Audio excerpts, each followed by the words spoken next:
जी बिल्कुल, और ये देखा पूरी दुनिया उसको सराह रही है कि किस तरह से किसी ने परवाह नहीं की, पूरा गांव पूरे गांव वालों ने बहुत वो मदद करी।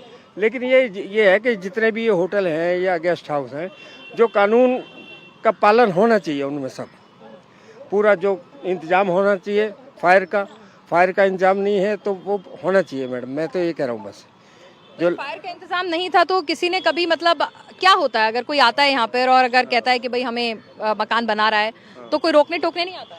नहीं, रोकने टोकने वाले तो आते हैं, सभी आते हैं। वो तो कैसे जाते हैं वो? सब अपना सेट होता है मामला, सेटिंग करके चले जाते हैं। सबके रेट फिक्स है? जिसको बिल्डिंग बनानी है उसे तो बनानी है, चाहे पैसे देने पड़े चाहे कुछ भी करना पड़े। अच्छा, और बीट कांस्टेबल भी आते होंगे, वो नहीं कहते गलत बना रहे? सभी आते हैं मैडम, सब आते हैं, सब मिले हुए हैं? हाँ सब आते हैं, सब अपने मिले हुए हैं सब। जो बात है मैडम, आप कुछ बात करना चाह रही थी?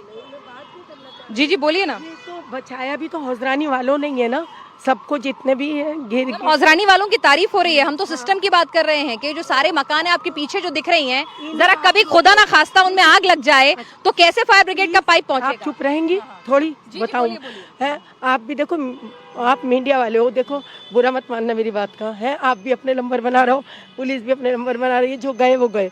अब मोदी को ये सोचनी चाहिए, जो देखो बजाज भी आ जाएगा निकल के, ठीक है ना, करोड़ों अरबों का मालिक। मोदी को सोचिए, जो गए हैं उन्हें 3-3 करोड़ रुपए देके उनका काम करे, काम खत्म। बस नहीं, क्यों चले? अच्छा। क्यों चले? करो कार्रवाई, लेकिन उनका करो पहले। अच्छा। इनसे कुछ नहीं हो रहा। हाँ सॉरी, इनसे कुछ नहीं हो रहा, आप खत्म करिए प्लीज। ठीक है, आप यहीं रहती हैं लोकल? जी, अरे मेरा होता है, सारे मेरे बच्चों ने बचाया है। ठीक है। हाँ। तो कह रही हैं कि मुआवजा की राशि बने, सबकी अपनी अपनी ओपिनियन आ रही है। कुछ और लोग यहाँ पर बात करना चाहेंगे तो आप लोग आ सकते हैं, अगर आप सिस्टम के बारे में कुछ बताना चाहें, क्योंकि यहाँ पर ज्यादातर लोग यही कह रहे हैं कि भाई हम कुछ नहीं बोलना चाहते हैं क्योंकि अल्टीमेटली हमें यहाँ रहना है। सर देखिए, यहाँ पर मैं फिर से यही कह रही हूँ कि यहाँ पर एक व्यक्ति विशेष, एक पार्टी विशेष की जिम्मेदारी नहीं है, और ये दिक्कत सिर्फ दिल्ली की इस एक इमारत की नहीं है, यहीं पर हजारों मिल जाएंगी, थोड़ा और आगे जाइएगा नहीं मिल जाएंगी, नया इलाका हो जाएगा।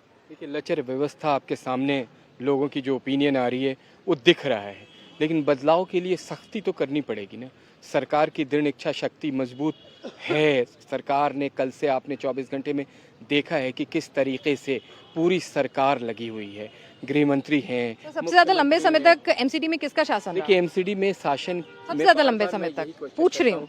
आप सब के सब बड़े विद्वान, आपकी पत्रकारिता भी बड़ी ज़बरदस्त रही है। आप ये बताइए कि जिनकी सरकार 27 साल रही, क्या उनके डीएम का कोई दायित्व तो नहीं होता है? उनके डीसी का कोई हस्तक्षेप नहीं होता है इन बिल्डिंगों में? वो हमारे बहुत ही वरिष्ठ हमारे समाज सेवक और हमारे नेता आपके साथ ममगई साहब खड़े हैं, ये जानते हैं सारी चीज़ों को। क्या यहाँ के जो एमएलए कह रहे हैं, 12 साल जिन लोगों ने यहाँ पे एमएलए रहे, जिन्होंने ये जंगल खड़ा किया कंक्रीट का, क्या उनसे सवाल नहीं की जाएगी? आप हमारी जिम्मेदारी कह रही हैं, 1 साल 3 महीने हमारी सरकार आई, बार-बार मैं तो सबकी कह रही हूँ सर, मैं तो सबकी बार-बार एमसीडी की बात आ रही है। चलिए अच्छा ठीक है, एमसीडी की नहीं करती, मैं पूछ रही हूँ ना, मकान बनाऊंगी मैं, लेंटर डालूंगी, उसकी नक्शा पास कराऊंगी, किसके पास जाऊंगी? दिल्ली में देखिए, विभाग बता दीजिए, मैं उसी की जिम्मेदारी सेट करूंगी। जिस आपको विभाग में जो एक प्रोसीजर है उसमें जाना पड़ेगा, एमसीडी पे जाना पड़ेगा। सब सारी चीजें हमने ऑनलाइन के पास ही अरे ऑनलाइन छोड़िए, मैं ऑनलाइन कर दी है। कौन करता है? कौन लगाएगा? एमसीडी लगाएगी, हम ऑनलाइन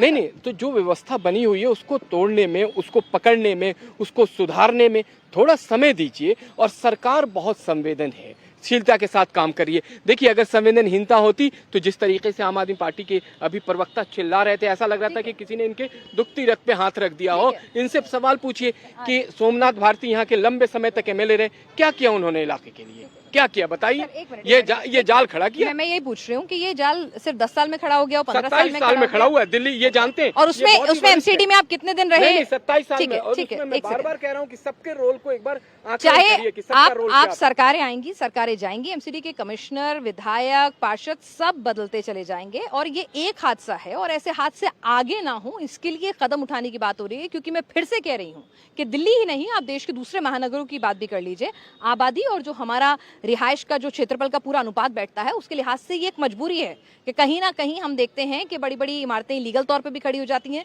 लेकिन इसका समाधान निकालना बहुत जरूरी है। मंगानी साहब, बिल्ली के गले में घंटी कौन बांधेगा? सिंपल सी बात घूम फिर के ये है कि भाई ये आज इस पार्टी के कार्यकाल में खड़े हो गए हो, उस पार्टी के कार्यकाल में खड़े हो गए हो, इस इंजीनियर ने करप्शन किया हो, उस पार्षद ने किया हो, उस विधायक ने किया हो, मामला उसका है नहीं। जो पूरी की पूरी दिल्ली बेतरतीब बनी है वो सबकी भागीदारी है, किसी की कम किसी की ज्यादा, और सबने आंखें बंद की हैं। तो अब इसका सोल्यूशन क्या है?